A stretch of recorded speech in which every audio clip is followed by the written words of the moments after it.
66 with Teresa Rose. Hello. Let's give it a little bit. Let everyone hop on. It's gonna be a really intelligent show. Really, really intelligent. You act like our episodes aren't normally intelligent. Come on, bro. Yeah, but there's just different levels. There's levels to this. All right. This is gonna be a lot of fun. Like I think this is a really important episode. I talk about this all the time. I think that too many people depend on organic traffic from whatever marketplace they're selling on for their business, and all it takes is one change in the algorithm before your entire business can be in real definite trouble.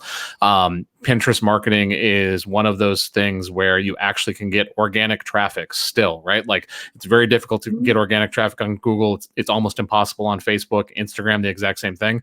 Pinterest allows you to still have organic traffic and be able to direct that to whatever business that you have.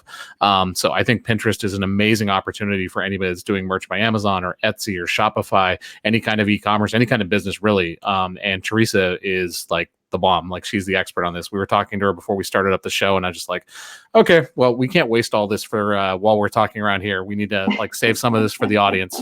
So super excited to get into this with Teresa, share it with you guys, because I know that everybody that is on this show like needs to pay attention right now to what we're going to talk about. Yeah. No, for sure. Also, before she starts, got 27 people on here. Go ahead and give this video a thumbs up, guys, and share this. And if you guys haven't subscribed to my channel, subscribe to my channel, and let's get into this. So, Teresa, do you want to give the audience, for anybody that doesn't know who you are, give a little bit of background? Like, how did you get into Pinterest? How did this become your forte? Yeah, a little bit by accident. Probably a lot by accident, actually. So have been doing e-commerce for the past 6 years. Before that, actually did blogging. And I had a Shopify store that I had opened up to solve some problems there of trying to sell my digital products that I was selling way back in like 2013, 2014. And what happened is I moved into selling in other marketplaces as well. Started learning Amazon FBA, did that. I have done print on demand, like everything that you can think of under the sun. I've had Etsy store in the past that I did well. I mean, I was sewing pillows at the kitchen table and selling them like hotcakes on Etsy. This is way back, probably 7 years ago. Okay. eBay stuff like crazy. Anyways, to make a long story short, is I was looking for ways to drive more traffic into the store, and what I was doing was testing a lot of Facebook ads, which can get rather expensive. And when you start doing that, your budget starts to deplete pretty fast. And you have to do a lot of testing to find your winner, to find your winning ad. That's just kind of the name of the game. You got to put money here, here, here, here, here on several ads, run them at once, test them, see what's going to work, and then scale that up. So it's kind of a rich man's game in a way, where you've got to have a pretty large budget in order to do your ads on Facebook and Instagram. So I thought to myself, there's got to be another way of doing this. So when I was going back to check on the blog, I had stopped writing on it because I had moved into all of these other areas of bringing in income. I came back, looked in Google Analytics, and Pinterest was the #1 traffic source coming in completely free. I had done nothing. I was not on Pinterest. I was doing nothing. These people were coming there and they were pinning out all of these images and stuff. Basically, they were doing the marketing for me, and it was completely for free. That was my answer right there. Right. So from that point on, no one was talking about Pinterest, and I decided that I was going to dive deep into this and figure it out. So it's taken me a period of a few years here to really get to a point where I feel like, man, I've got this algorithm down of what's happening, because it is a big search engine. It's the 3rd largest search engine in the world. So with that, I started to do a lot of testing, a lot of learning, a lot of tracking, and then ended up doing it across several accounts for different people at the same time, putting all of those results together, and that was the answer. So I still do get a lot of traffic to my blog from Pinterest, and I still don't have that much time to even devote to it for myself, because I'm busy running all of this stuff for other people's businesses, and driving traffic in for them is what they pay me to do. So I have barely still even touched that, and it's still going Like there's still traffic coming in for free. So what happened is they were coming in from Pinterest to the blog and then pushing from the blog to the Shopify store, and then sales were happening. And that was no money spent, totally free. And I wasn't even doing a thing. It was, what happened is these articles that I was writing was solving a problem. And people really loved it. They loved it. It drew them in to go read more. And they're still, even yet to this day, people leave comments like crazy on every single one of those posts. I see them come through like, you got another comment today. Mm-hmm. You know, thank you, that helps so much. I've had a situation where I was on the phone with a lady who had discovered my store through the blog and discovered that from Pinterest. And she said, you know, I wanted to buy this bag and I got the wrong thing. Would it be okay if I exchange it for this? Or what can I work out? She says, by the way, I love what you're doing on the blog, all of those articles. She says, that's how I found you. So what happened is I was taking cold traffic that I wasn't even doing. It was coming into the blog that was solving problems for people. And that was warming them up, warming that traffic in. And then of course, what they discovered was, man, there's a store attached to this. Let's go to the store and see what's going on in there. So it doesn't matter at that point what price I would put on those products. You've built that relationship with them. Yep. And they will buy anything you got. Right. You don't have to compete anymore. There's no one to compete with. You have created this audience and you've created this loyal following. And so that is what Pinterest can do for you, is bring in those people who are highly targeted. They're very interested in what you're doing. They want to become a fan. They fall in love with your brand, with everything that you're doing. At that point, when you build up your audience, you just put something in front of them. Here's a product. They will buy. Why? Because they just like you. They like you. And that's the number one reason why people like to purchase products, is based on their feelings. That's how they actually buy. That's the best. They're impulsive like that. They want to buy according to how they feel. And if they feel like they like you, they have positive feelings, then they're not afraid to go in and buy anything that you have to offer. Well, what I love what you talked about right there was you're solving a problem for the customer, right? So like you're building that trust, you're building that bond with the customer. They know that like you're not there necessarily like just shove a product in front of their face and go buy this, buy this, buy this, buy this, right? Which is what they see on Facebook all day long, right? Like it's like, okay, you need this right now, this awesome pair of socks, like, and it's a much different cycle when it comes through Pinterest, right? Because it's a visual search engine. They get to see those pictures. It's not something that is necessarily like throwing up that item directly in their face and saying, go buy this. Like they actually have interest. They went through it. They looked at it. They had an opportunity to see what your brand was about by going to your blog and seeing the things that you're talking about, the problems that you're solving for them. And so that develops that trust. It develops, like you said, happiness too, right? Because they get a feeling when they go through your writing, who you are and what you're about. Yeah. It's a sales funnel. Yep, exactly. That's all that it is. And your number one best sales funnel is in a blog post, free. My favorite part was that you did it by accident. Yeah. I do a lot of that sometimes. Yeah. I do a lot of that sometimes. I was like, did I just figure that out? Oh, I think I did. Yes. So and then also too, like you did it on accident and you're like, well, I didn't even mean to do that, and you end up doing it, and it's like you didn't even spend no money doing it and you ended up doing it. So that's pretty awesome. Yeah. So and I paid out a lot of money to a person to coach me how to master Facebook ads, and I was doing it, and I was getting some sales, but man, it was expensive. It was expensive to do. So after that, with coaching from that person who is a 6-figure seller in their Shopify store, really has mastered Facebook ads like crazy. 2 years later, comes back and says, so I hear you've been working on Pinterest. Would you like to come and teach my people over here about what you're doing? He's like, this is totally new and different. And I said, I know. I had to, solve this problem creatively. And what happened is the answer was sitting right there in front of me. And it wasn't that difficult. It was just a matter of, let's go master the search engine so that I could figure out what really works and capitalize on what's working.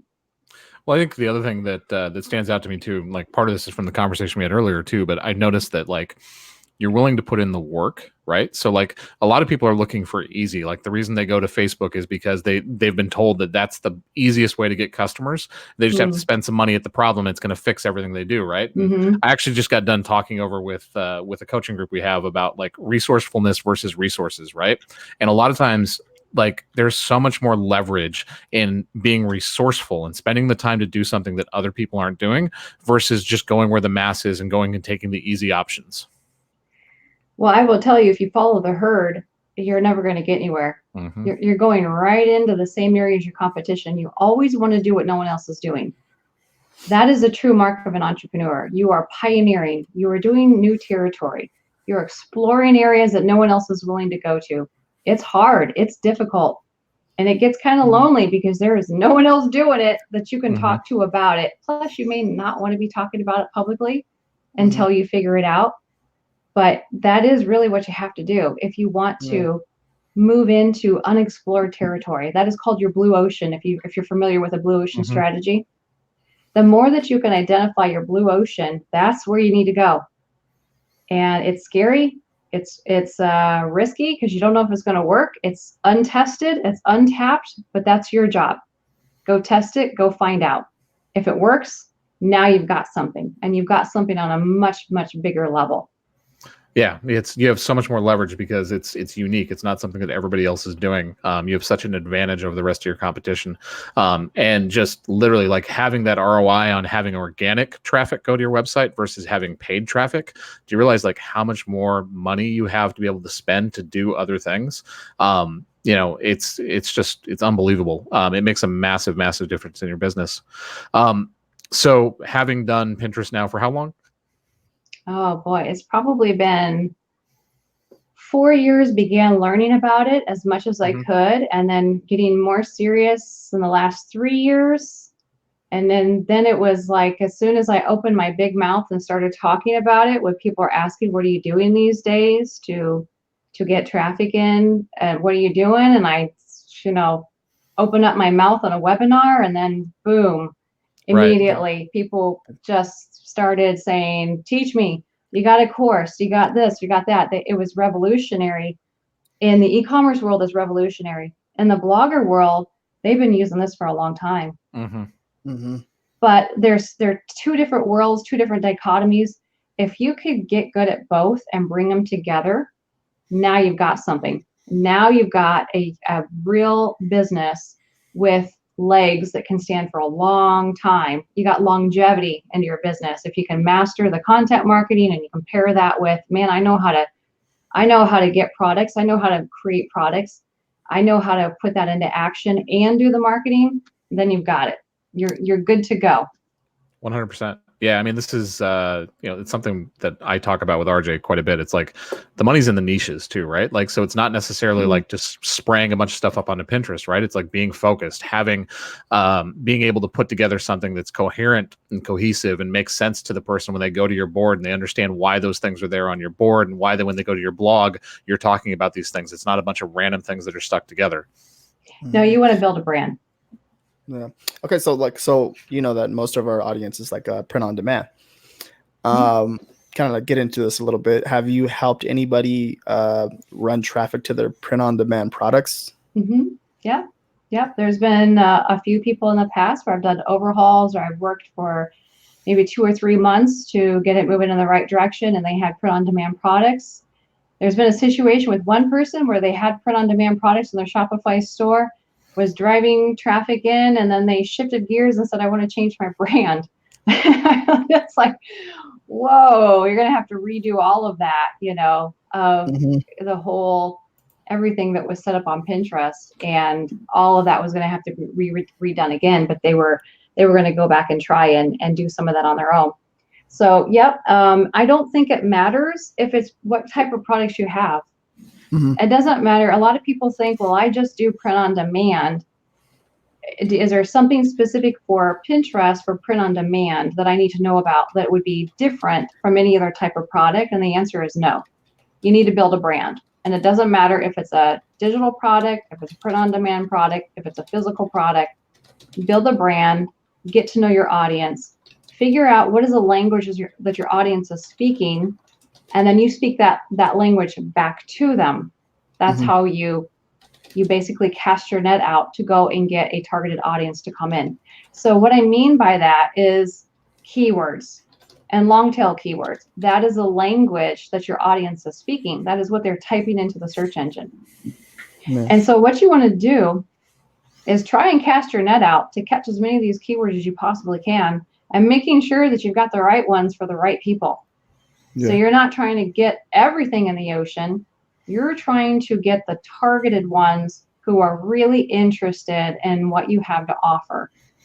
And those are the ones that will buy from you all day long. They're the ones that bring in the majority of your traffic.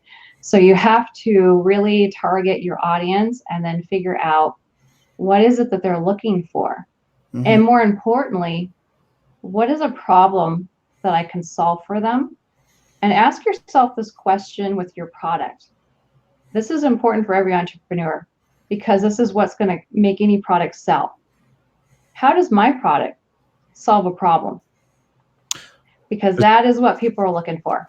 This should sound very familiar if any of you guys are in the Top Secret Research Group. Like, she's speaking my language. Like, this is the stuff that I talk about all the time. Like, this is what being an entrepreneur is, right? It's like solving problems. That's what it is. Like, we step up to solve the problems for other people. And if you start thinking in this manner and start thinking about, like, how does my product solve a problem for X, it lets you get into the mind of the customer and lets you understand why they'd be looking for something, what search terms they'd be using, what language they're going to be using. It allows you to dive much deeper into it. And when you understand your customer on that level, then it allows you to be able to create an offer that speaks to them, becomes irresistible, becomes something that they absolutely must buy because they know that you are the answer to their problem. Yeah.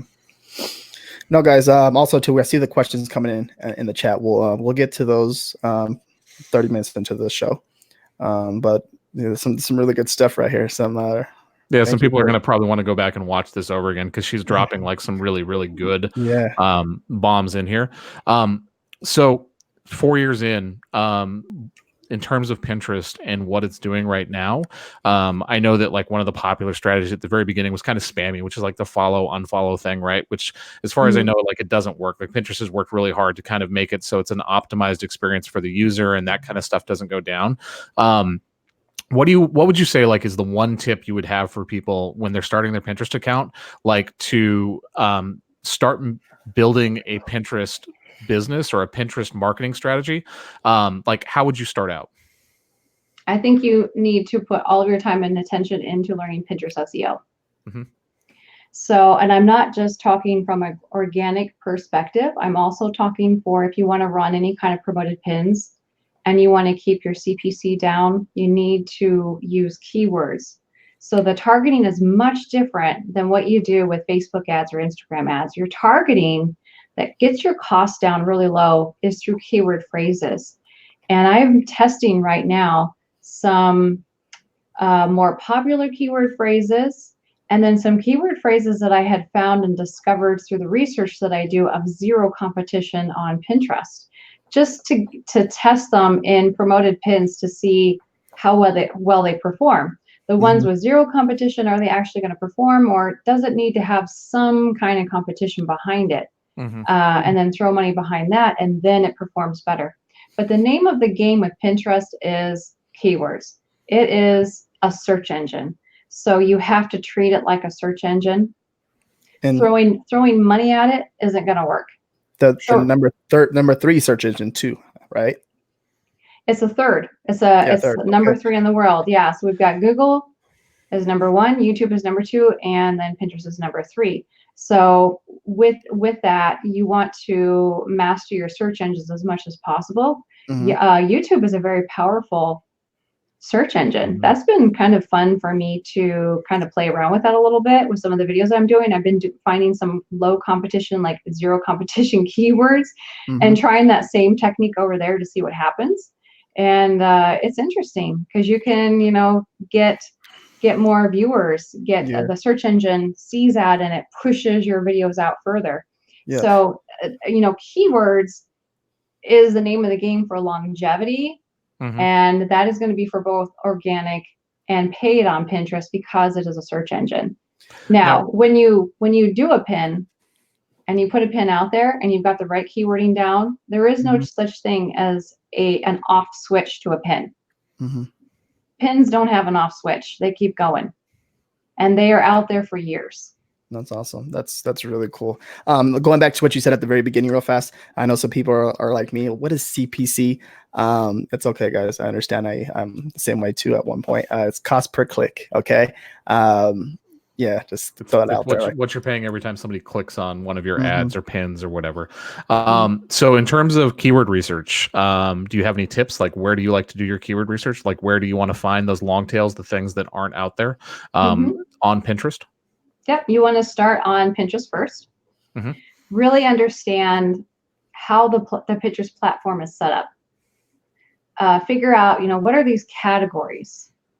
And tap into the categories, deep dive into that, because that is a way that Pinterest has organized what people are searching for the most. So they do take notice of everything that people are typing into the search bar. If it's strong, they're going to turn it into a massive category. That's how they came up with the categories. If it is strong enough and it can fit within a category, it's called a topic. Now, those are very, very important keywords because that is what Pinterest understands. That's their language of how the algorithm has been developed. So that was developed, the Smart Feed came into play in 2014. And it's one of the most genius things that could have ever been done, was to take it was a social media site, and then they turned it into a visual search engine. To me, I thought that was amazing. Genius. No one else is doing that. And you have to understand that the founder is Ben Silverman. And before he started to put together Pinterest as his creation, he worked for Google prior to that. So there is this background in there of search engines. And this was very visionary to be doing back in 2014 and saying, you know what, visual marketing is the way to go. And let's make it a search engine so that people are actively trying to look for things. And when they're in Pinterest, they're looking for ways to solve a problem most of the time. And that's why I say if your product solves a problem, or if you've written a blog post that's got your products in it, and your blog post teaches people how to use your product or how it solves a problem, they will find you. They will find you, both organic or paid, a lot easier. So it's, especially if you are a brand that is unknown. Now, as you become more known, more people will be actively seeing your products, and it's a lot easier because those people are no longer cold traffic, they're warm traffic. They're already familiar with your brand. So an example of that is like Walmart. Everyone knows who Walmart is, and they can put out a pin and it's warm traffic. I mean, I don't know that they have such a thing as cold traffic anymore because their brand is so big. Yeah. Everybody knows Walmart. So they will see that pin and they know what Walmart is. They've already built some kind of a trust factor with that brand. So they're either going to shop online or they're going to shop in store. And I have seen people pull out their mobile phone right inside of a Walmart store, and they were trying to think of a product that they saw on Pinterest that they were really interested in picking up while they're at the store. They open up their Pinterest app, they go into there, they go into their board, they pull up that pin and say, oh yeah, that's what it was, and they add it to their shopping cart right inside the store. And that's amazing to me because you can actually use Pinterest to drive traffic into brick and mortar stores as well as online stores. And also too, it's like a good feeling too, because like you've been studying this stuff and like self-educating yourself, and you're like, I know exactly what she's doing. You know what I mean? I heard it. I saw it for myself, but I thought that's remarkable. That's so awesome. So a lot of people don't understand like what you said. I'm pretty sure you said that the pins never go away. You want to kind of go into more detail about that? Like, what does that mean? Like, so when someone pins your post, what happens? Like, does it go away? Does it disappear? Search engine. It lives in the search engine forever and ever. And if you're lucky, Google will index it too. There's a lot of pins that are indexed in Google. That's now awesome. You're double dipping. So if you can do your research in a way where, yes, you want to start on Pinterest for your basics of keyword research, but I actually go to Google for a lot of it as well, because I'm now trying to work the two search engines together. Yeah. And I've on more than one occasion indexed Pinterest boards in Google, ranked them on Google page one, #1 search result for the entire board, and it's stayed there for, one of them I think has been there for at least 3 years. And How the long? same #1 position for the same keyword phrase that I was targeting. No, okay. Now that's pretty interesting that you said that, because how long did it take you to do that? And then also, once you rank it on Google, Pinterest sees that you're driving, like the traffic is coming from Google, and then Pinterest rewards you too as well and puts you up there. So it's like a win-win situation, right? It's like Yeah. double everything. You have something that people want, and there's not many people doing it. So that's the secret behind the search engine with the keywords, is you have to go figure out what people want, check your competition level. And if you see that there is not many other people doing that, go test it. You need to move into that space, because that could be what's indexed, not just in Pinterest really well, but in Google. When it gets indexed in Google, it sits there for a long time, because it takes a lot for Google to make the decision of prioritizing your pin or your board into their platform. But it does happen. And if I go in and I type in a certain keyword phrase for different people's boards that I've worked on, I can still find it on Google page one search results for that, where it happened. And the first time was accidental. And then after that, I started to intentionally figure that out. like, man, how did I get that board index in Google? How did that happen? It's something. Okay. So when you, like, most of the time, say you have a very viral pin on Pinterest, the chances of it being on Google are really high. Is that or just? Okay. Yep. Because there is a lot of people showing interest on Pinterest. So when the Google bots crawl onto Pinterest and they see something it's that people have a high interest in, and they don't have anything else in the Google search engine that is similar to that, they're going to index it. You're going to get that pin or that board indexed. It's going to be there. So when people do a Google search, they find you. They find your pins. They find your boards. So that's how you work the two search engines together. And that's a part that is often neglected, where they think of Pinterest as just Pinterest, and I'm thinking beyond just Pinterest. I mean, think bigger. Damn. Now, there is an integration that happened with YouTube and Pinterest as well. That is huge. So if you've got YouTube videos, you need to be pinning them onto Pinterest, because Pinterest really loves the videos right now. And I think they're going to be prioritizing those pins. Enough views for you, Matt. Damn it. Matt has a video on you. Like, this is the second time Matt has done this to me in my life, where we start off on Merch by Amazon together, right? And then his second month he does over $10,000 in royalties. And then he makes a second YouTube video, right? And it has over 100K in views, and he passes me up, and it just blows me out the water. This is the second time this has happened. I'm just naturally talented, bro. I can't help it, man. It's not my fault. And then I'm sitting there looking at him like, this guy, right? There's a good question in the chat here. Just for the sake of conversation, for a brand we want to build from scratch, how much time per day or week should we be devoting to the Pinterest platform? If you know how to do the right things that work, it's not going to take you much time. If you're trying to figure it out on your own, it's going to take you a good 3 to 4 years. That's what it's taken me. So, don't do that. I figured out along the way of what not to do. A lot of trial, a lot of error, and was able to get past that as well. So there's a lot of ups and downs. But if you are building a brand, you need to be doing a lot of pins consistently. So it's not always a matter of how many pins per day. I do recommend you push up to 20 to 30 pins per day of your own stuff as quickly as you possibly can.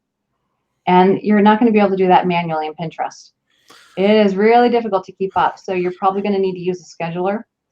But you can get results. If you were doing nothing and you just do 5 pins a day of your own stuff, you will see results. I've got one person where it's just 5 pins a day for them, and their traffic increased by 486% last month. Why? Because there was nothing. So that was a dramatic change. of what happened there. And also it's the right season. It's the right season for their particular niche area. Okay. Where this is maybe a higher point because it's tapping into this back to school time, and it works well. And when you tap into the right trends and seasons with your boards and stuff, that's where you're going to start seeing a big increase as well happening. So it's possible for you to get those increases all year. How much time does it take? I don't know. It depends on what you're doing. If I do my keyword research and I do a fast pin method of testing keywords, I can probably find anywhere from 6 to 10 zero competition keyword phrases in about 15 minutes. And then the next 15 minutes, what I do is I make the pins, and I have a method for doing it fast. And I can pop those out in 15 minutes. And then I take all my keyword phrases that pushes into my full pin description. So it's keyworded up. And then I load it up into the scheduler and fire it off. And then within 3 days, you're in there checking your Google Analytics to see what pins are being thrown back at you, what is coming back in. Awesome. And then you want to make note of that, and you capitalize. You capitalize on it. You always capitalize on what's working. So you're not going to just throw pins out to the wind and hope for the best. You need a strategy. And when you've got a clear strategy in place, then you'll spend a lot less time than what everyone else is doing because they don't know what they're doing. So get a good strategy in place, capitalize on what's working. No, for sure. Honestly, like, I don't know, just me and Matt, we've been doing research on Pinterest, and it's actually a very fun platform too. It's not boring. Like when you're doing research on there, Matt, like it's not boring, huh? It's like you feel like you understand it, and like, I don't know, the things that it shows you. It's a very unique way of looking at information because it's so visual versus like, RJ hates to read, so I think that's why he enjoys it so much. But like an I Spy book for me. Yeah, exactly. my favorite library book right there. So when you're talking about schedulers, like, do you have a preferred scheduler that you use? Is it Tailwind? Is it like HubSpot or any of the other tools? Yeah, it is Tailwind. They are the only ones with an approved API with Pinterest. Gotcha. So that's the one that you really got to use. I assume that like everybody I know that talks about Tailwind like speaks super, super highly of it. Like it's a very good platform. And it, obviously it's partnered up with Pinterest in the sense that they're approved to use their API. So obviously it does a good job of maintaining what the brand actually wants them to do, right? Like putting good pins up and not doing things that are spammy or bad on the platform. Right. It will push your pins out at optimal times when people are actually using Pinterest. So people are not using Pinterest at 9 o'clock in the morning. And that may be when you're pinning, but that's not when people are actually using Pinterest. Here's a question from Juan right here, Teresa. Can you explain what a pin is? Yes. So if you, I don't know if anyone did this. I did this because I was kind of nerdy as a kid. And you have a bulletin board. I knew it. I'm just kidding. The nerd comes out. You have a bulletin board and you want to put stuff on your bulletin board, and you use a push pin to put the stuff on your bulletin board. Okay.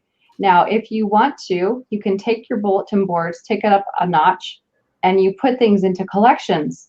So on this bulletin board is my collection of butterflies. I pin all of my butterflies. And I can even label it and say, these are monarch butterflies.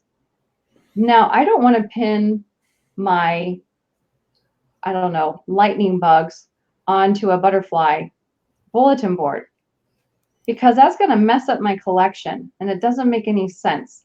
So what you're doing with the pins is you're organizing information into boards. You can also think of it as organizing it into like file folders, if you will. So what I would do is I would take everything, I would create a new board and I would pin my fireflies onto that and make that a collection. So if you think of a push pin, you are putting something into your board and it is all about that. Now, do that in the same way as a picture. If you are pinning a picture onto a board, what you're doing is those pictures, those vertical images that you're seeing on Pinterest, those are called pins. It's not because it's a push pin, but that's where the concept came from. Was from back in the day when people were doing collections on bulletin boards and they were using push pins to put these pictures or whatever on their bulletin boards. That's where the concept originated from. So that's why they're called boards and pins. But the pins are basically vertical images, and they are focused on one topic. And there are things like with a broader topic would be a board. So a broader topic would be weddings. I could have a board entirely focused on weddings. Within that board, I'm going to collect things that I want to plan for a wedding. So maybe I want a certain hairstyle. I'm going to find a pin of someone who has a hairstyle that I really like. And I'm going to put that into that wedding board as my way of planning and preparing. Maybe I like this pair of shoes. So I'm going to pin that into the board too so that I remember it. And I put everything that I want to prepare for that event into one area. So you are taking these images and you are saving them, as now what they call it, saving it into a board so that I can come back to that board later, open it up, go in there and see all this stuff. And it's kind of like one person said it's a way of hoarding everything digitally. You take all your digital stuff and you can hoard it, and you can legitimately be a hoarder. Also, guys, if you guys have any questions, feel free to ask them now. We're going through them. We're just having a conversation and going through them pretty much. Here's what's your YouTube channel, Teresa? You have a YouTube channel? I'm sorry. I do, yeah. Yeah, okay. I started to actually get more serious about it in the last month. Okay. I realized people are actually subscribing. It's like, wow. Maybe I have something intelligent to say once in a while. So is it your name on YouTube? No, it's Pin Traffic Power. Yeah. Okay. So my name is on there, but I don't do anything underneath my own name. Okay. So it's Pin Traffic Power, and you can get a lot of free tips, free resources, all kinds of stuff. I just put up a video late last night that talks about the differences between a Facebook ad and a promoted pin. So people might be interested in that and getting more details of what is the difference and which one is going to work for me best, or maybe I should try both. Okay. I shared it right there on the channel, guys, after this too as well. And in the comments after this, I will put it down below in the description too. 100%. I think luxury card stores question is good too. You want to pin that? Yeah. There you go. So in terms of your keyword research, like I know what my answer to this question is, but I'm curious what yours is. Do you recommend using a VA or somebody to help you with keyword research, or do you have software that uses this stuff, or do you do everything yourself, kind of organically going through it and comparing against Google and everything else? Yeah, so I use the virtual assistants for almost everything else except the keyword research, because that is the most vital piece of the puzzle. That has to be right. I really should probably train one of them to do that and then go back and check their work. But sometimes, people like to take shortcuts. Yep. And I think to myself, where can I spend my time? Am I spending my time checking their work, or am I just, if I'm going to do that, I might as well just do the work. So I still do all of the keyword research myself for everything, because that is what's going to move the needle in your Pinterest account. That's what's going to move the needle in your traffic, in your brand awareness. It's all about that. Everything else is outsourced that I can possibly do. Even scheduling in Tailwind, I've got one person who I've trained, can master that. I've got 2 graphic designers. That's no problem. But I tell them my exact pin title on every single pin of what we're going to have, because that is keyword researched, even the pin title. Yep. So I was just going to say, yeah, your answer lines up directly with ours. Like, this is something that we talk about all the time, right? Like, that is something that I feel research requires intimate knowledge of whatever the subject is that you're talking about. You need to understand things deeply and understand, not just what you're seeing in terms of the data, but you also need to understand how it applies within whatever the zeitgeist is, whatever the current state of the internet is, like the people that you're trying to actually create this stuff for. So if you're going to have a VA who is in the Philippines or in Pakistan or something something like that, they're not going to understand America and what people are searching for in the exact same way. And it's very difficult to get them to have that understanding to know how people are going to think and search and look for those keywords, or any other kind of research. So like 100% I agree. Like it's one of those things that like everybody wants to look to outsource as much as possible. Look to outsource the things that are easily outsourced versus having maybe to have to go through a lot of work to train somebody, and a lot of expertise too. They take a while too to learn SEO. Like my guy still doesn't know SEO, and I get pissed off because I'm just like, dude, like this doesn't make sense. Do you understand that? I don't make sense sometimes, but I can see that this doesn't make sense, and it just, I don't know, like it just gets me mad. But at the same time, it's at the end of the day, it's my fault because I'm actually outsourcing that part and trying to take the shortcut. But looking at it, it's an easy fix, because he kind of like laid out all the keywords for me, and if I don't see something right, I just fix it. That's simple. So yeah. No, for sure. Business or personal Pinterest, does that make a difference? It makes a huge difference. If it's for business, you have to have a business account because you need analytics, you need rich pins, and you need to have access to promoted pins if you want to run that. So those are the 3 things that are available to you only in a business account, and it's absolutely for free. Yeah. Yep. No, also too, like, thank you again, Teresa, for coming on. Like, you shared so much knowledge. We're 40 minutes in, and you already shared a lot. And you guys need to go subscribe to our channel. Go over to our channel right now. I shared it in the comments, and I'll share it one more time, guys, in here in the comments, in the chat. Go over there and subscribe to our channel, and I will put it down below in the description too after the show's over. Okay, so subscribe to our channel. Do that for me, please. It means a lot. Thank you, guys. I have a question for you. Is it possible to do video pins now? I know that you could do them as promoted pins, but can you do actual video pins now? So video content for Pinterest? Nice. Yep. Don't you dare, Matt. So they need to be under 15 minutes. Okay. And then you just load them up into a pin, right? You have to do it manually in Pinterest. Load them right up. Make sure that's keyworded up like crazy. And then let it go out there. And those video pins do really, really well. YouTube videos do extremely well on Pinterest too. Just keyword that up, and you're pinning straight from your YouTube account. And there's the account integration now. So you want to make sure that you go into the back end of your settings and claim your YouTube channel. And the videos are phenomenal. So with one of my clients, they've done a ton of YouTube videos in the past. Totally embarrassed by it, but I'm like, I don't care. This is just showing your brand and your authority. We're going to pin them, whether you want me to or not, because this is your brand. This is showing your expertise. Even if it's from 5 years ago, I don't care.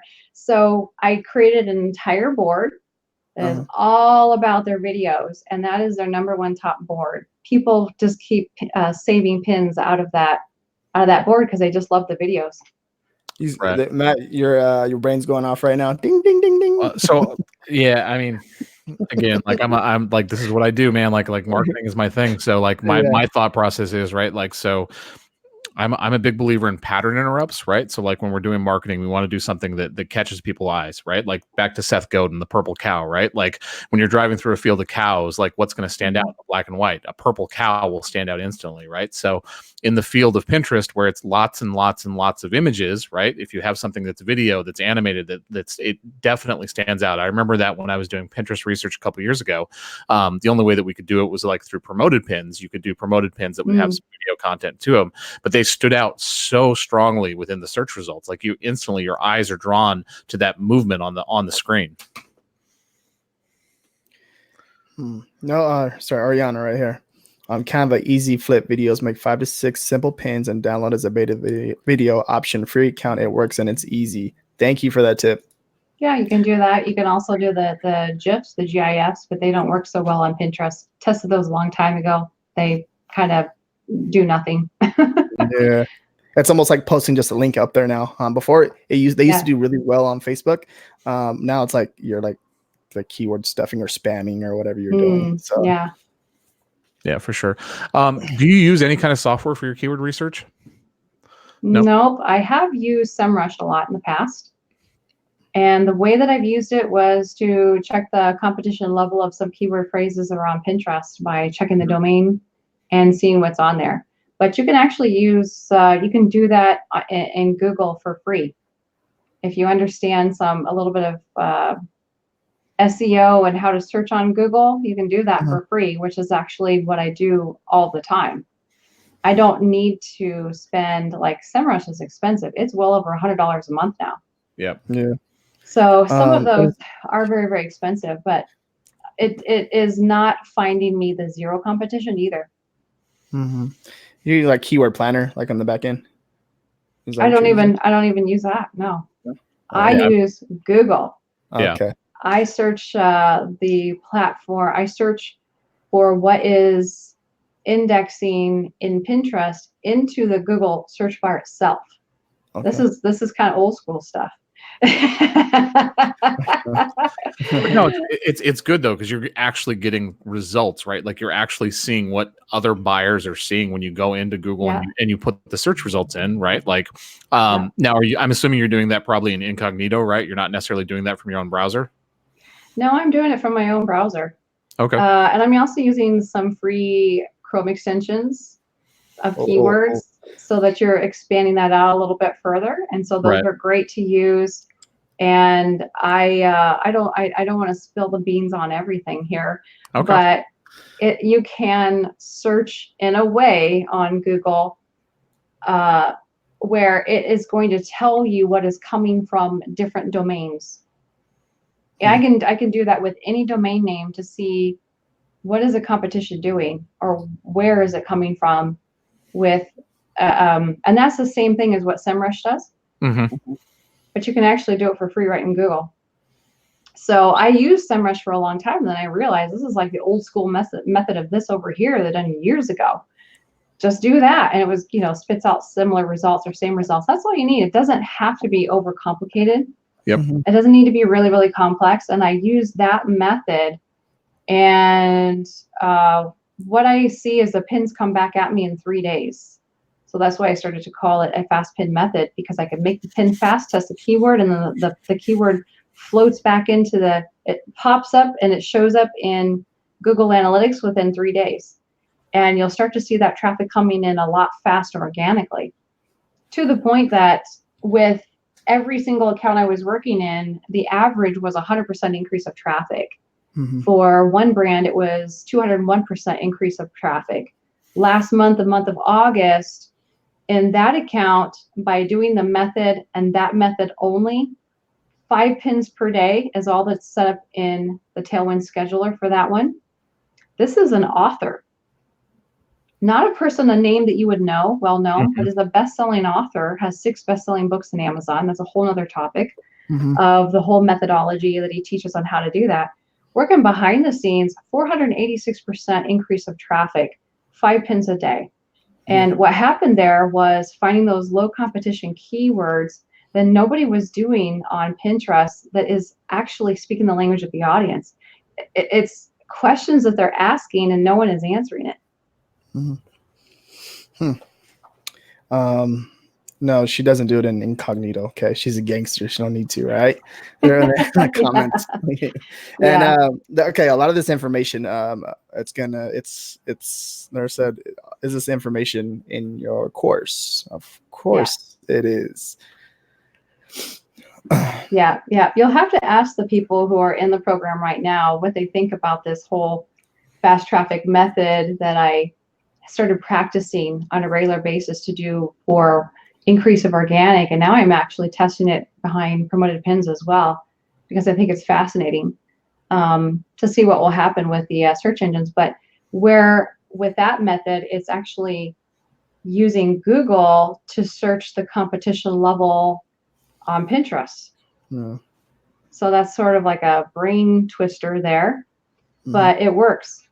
And then you can pair that up with keywording that's coming from Pinterest itself as well.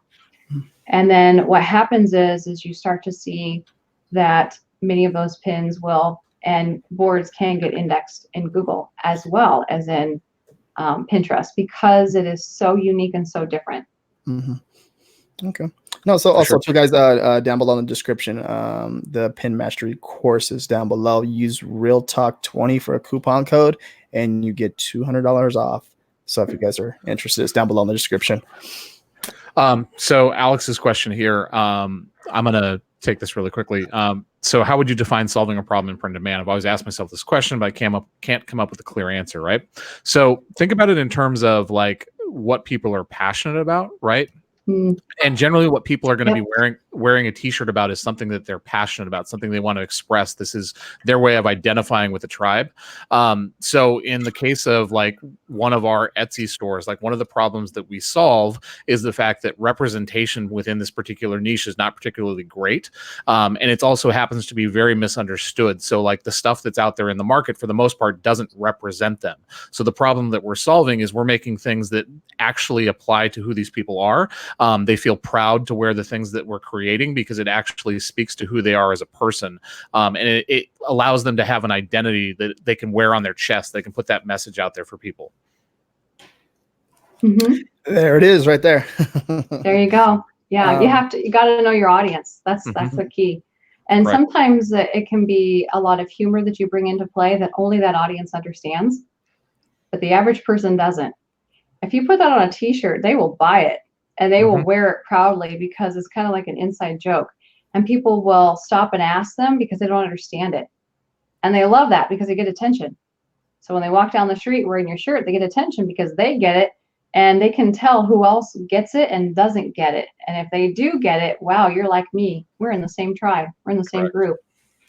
Yeah, I messed up on the coupon code, guys, down below. I'm sorry, I suck. It's Real Talk 200, not Real Talk 20. Here's right here. Oh no, Jessica, do you suggest breaking a board into smaller sections? No. You know, when they did the board and they started to do these section things, I thought that was great because of the organizer inside of me. But then after a while, I realized that's not so great because I want those pins to be mixed up. And if I ever have a duplicate pin in there, I want it to get lost. I don't want it to be so noticeable if that were to happen.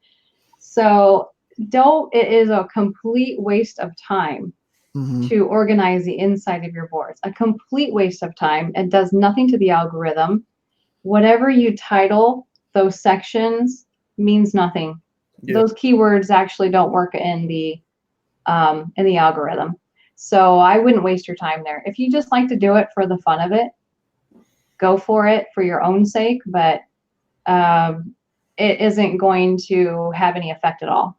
I love hearing that. That was a great tip for those of you guys that aren't doing Pinterest yet and don't realize, like, sometimes it's very easy to repeat a pin. Like you think that like, oh, this is awesome, I need to make sure it's there, and then forget that you actually already have it within a board. So knowing that I don't have to worry about like overly organizing these things, that's always awesome to me. Here's a good question by Tim.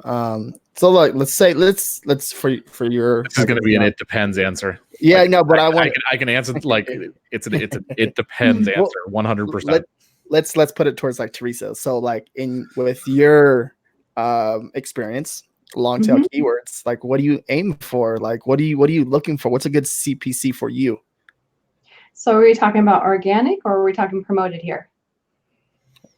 I'm assuming he's talking promoted if he's talking cost per click. Yeah. It's because it's a little bit different animal. If you're doing promoted with the CPC, you need to get it down below 20 cents per click. Damn. You don't need anything more than 20 cents per click. If you're paying out $1, $2, you will you will look foolish because you don't have to. Yeah, I was thinking below $1 for some reason, but below 20 cents. Yeah. You know, I don't know how much experience you've had in the past with running like ads on Amazon, and I'm talking for FBA, like like running manual ad campaigns. Where it's all keyword stuff. It's really hard to find good low competition keywords where you can get that click down under $1. It never used to be that way, but now it is. It's getting harder and harder because there's more competition, more people that are running the ads. Yeah. And the same is true with the other platforms too. You know, Google ads, Facebook ads, Instagram ads. It's really hard. It's getting more and more difficult to keep your costs down, your CPCs down below $1. I can get them under 20 cents. Yeah, I actually about 2 years, I figured out how to run some ads underneath add to cart, and I accidentally opened my mouth, and it got oversaturated. And I was getting like 5 cents, 7 cents per click, and doing like $200 for making $5,000 in sales. Mm-hmm. But exactly what you're saying though is just like no one knew about that, right? So there was no competition. But your CPC goes down. Yeah, but again, on Pinterest, your CPC is kind of like running manual ads on Amazon. It's according to the competition level of your keywords. So if you're picking really, really high competition keywords, you're going to have a higher CPC. If you pick lower competition keywords, but there's still enough demand, then you will lower down your cost of your CPC. So I guess, again, at the end of the day, how willing are you to do the research to find some great keywords and move into the area that your competitors are not moving into? Yeah. No, for sure. Really I do have some really awesome news for any of you guys who are taking part in the Etsy challenge. We were talking to Teresa a little bit before this. Teresa's actually going to come in, and when we talk about Pinterest as part of the challenge, Teresa's actually going to come in and talk to you guys about Pinterest, because as much as I know about Pinterest and as much as RJ and Jay and Dion knows, like I would much rather have like the expert come in and tell you exactly, what you guys need to be paying attention to and how to look at that problem and think about it as a marketing channel. Because as I've been, very outspoken, like we need to be thinking about how to market outside of what the platform is giving us. Like we need to think about traffic that we can actually, maintain and control and not depend on what the platform is giving us. It just makes our business so much stronger. It makes it so much more stable and so much less risky. Yeah. That's why she can't tell all the secrets, guys, because she's waiting for the Etsy challenge. Well, I mean, watch out, because I might be busting you in there. Yeah, so super excited to have her come in and do that for us. I think it's going to be an amazing opportunity to go over this stuff. As you can tell, like we're basically an hour in. Like I could talk to her for 3 hours easily. God, you guys are gonna all this the ad talk and all that stuff. It's like a good like 2 hours is good, but that third hour, I'll be like, oh God. Oh no, man! Like I'm like just waking up. Like it's like, who needs coffee when I got marketing? So no, that's pretty awesome. We're coming up on an hour right now. If you guys have any questions, we'll probably get 1 or 2 in, and then we're calling it a night for sure. Because Teresa's expensive. So, yeah, right. Go past the hour, she's gonna charge us double time and a half. Yeah, right. There's always going to be a delay here. Just a second, but thank you. This has been awesome. Really appreciate you coming on. We should have had you come on a long time ago. Like that, we've talked about like literally like your name gets dropped whenever we talk about like people that we should have come onto the show, and just for whatever reason, we've always had something else that's come up. So this has been perfect. Yeah, this is great, and I think that it really helps to have more people aware of the possibilities that are out there that often get ignored. So this is one of them where it is a very, very powerful platform, but it's underutilized. It really is. So if you are trying to get your brand out there and get it discovered, that's the place to go. Yeah. And there is a lot of big brands out there that still don't get it. They still haven't moved into it. They still don't get it. So, hey, you've got a shot. This is a good question to go ahead and end on. I think this is a perfect question. Yeah. Last question, guys. What's a good ratio of your own pins to other people's pins? Yeah, there is no magic number. Okay. So 1 year ago, Pinterest publicly came out and said, if you want to pin 100% of your pins and that's it, go for it. We don't care. It was people who created these rules, and they were just making them up. There was nothing concrete that said, here's a ratio of pinning that you need to do, and here is why. Pinterest never said that. So when push came to shove and they were asked, they said, you know what? Pin as much of your own stuff as you want, but the idea of how our algorithm works is to be consistent. So if you push out 70 pins today and you do nothing tomorrow, your pins are probably going to get less distribution because of not the fact that you did 70 or the number. They don't care. It's the fact that you didn't do it consistently. So if you want to do 5, because that's what you have time for, and you do 5 very, very consistently, you will get that increase of 486% traffic coming into your website absolutely for free. That's what I did. Why? Because you're just consistent.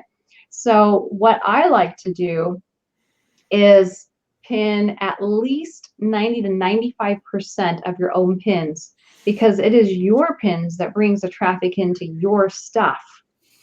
And then the other 5 to 10% is being very, very picky about other people's pins that are not competing with your products or what you have to offer, but they are extremely high engaging. In fact, I go after, and I know where to look.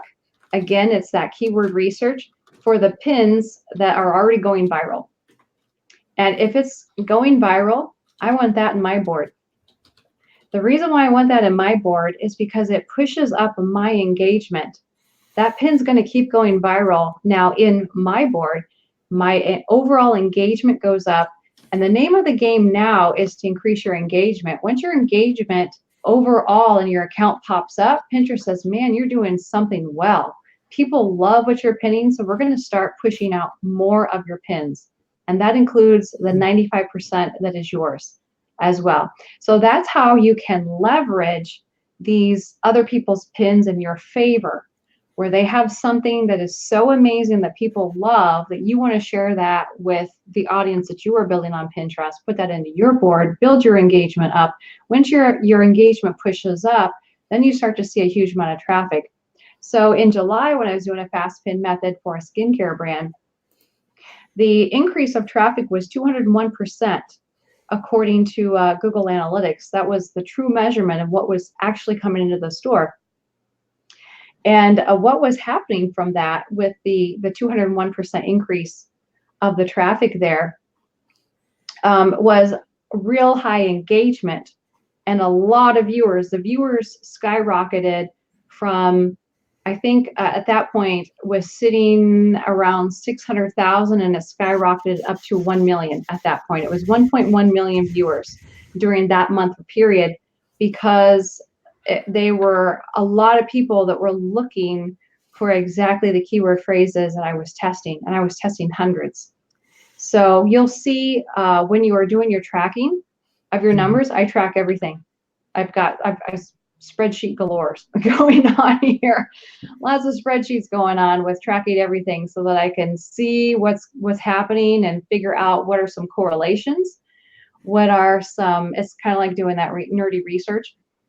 And when you see your engagement goes up, your monthly viewers, your engagement is always going to be about half the amount of your total monthly viewers that Pinterest says. That's normal. That's good.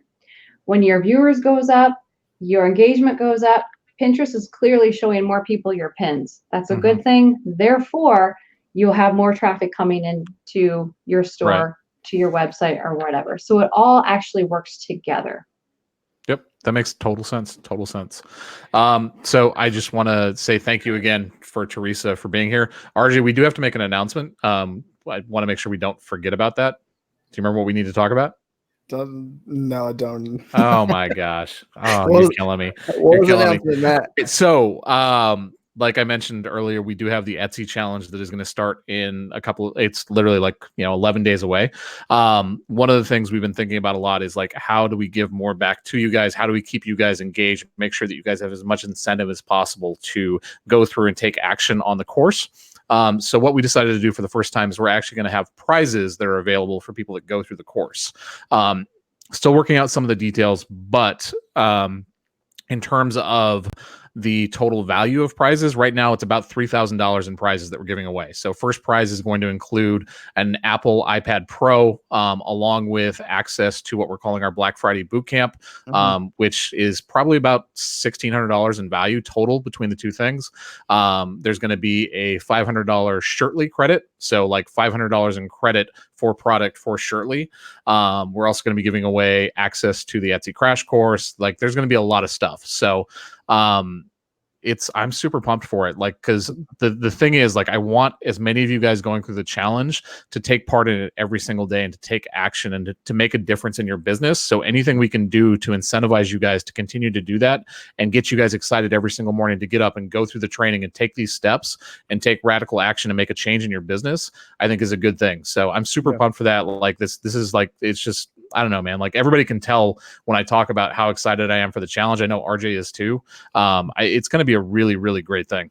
Guys, I remember it's $3,154, I believe it is. It just came into my head. Now, so Teresa, I mean, you get to win those prizes too. We have a chance to win this. Nah, just kidding. That's pretty exciting to actually give away that many prizes. So there's a lot. I'm super pumped. Yeah, so we're adding stuff to it right now too. So I'm very excited for it. Thank you, Teresa. This was amazing. I can't wait to talk more about this stuff. Like I said, I'm a marketing nerd, so this is my language. Thank you everybody for joining us. It's been kind of a little bit of a break between when we did Real Talk episodes, but this is going to be something we're doing a lot more of. And do me a favor on Facebook. If you guys can, just suggest some people in the future who you'd like to have us come on. It always helps to have different ideas, different people we can bring on. Who's going to help you guys in your business? Yeah, no, for sure. Once again, Teresa, thank you very much for coming on. I'm excited that you came on and shared so much knowledge with everybody. Also, too, everything to Teresa stuff is down below in the description. Real Talk 200. Don't use Real Talk 20 because it won't work. Use that. That's only. Go ahead. You might be disappointed because you only get $20 off. You're like, man, that's a bummer. And then that coupon only lasts until Monday, I believe. That's what she said. Yeah. So you got to get in now. Got to do it now. Yeah, no, for sure. And also, too, I'll put a link to your channel, too, as well. There's a lot of information. I'm looking at your channel right now. Well, a couple minutes ago, I was looking at it. There's a lot of good information on there, it looks like. So, guys, that's about it. Hope everyone has a good night. Thank you, Teresa. Yeah, thank you. It's great being here. Always love talking in nerd talk. All right. Okay. That's it. You good?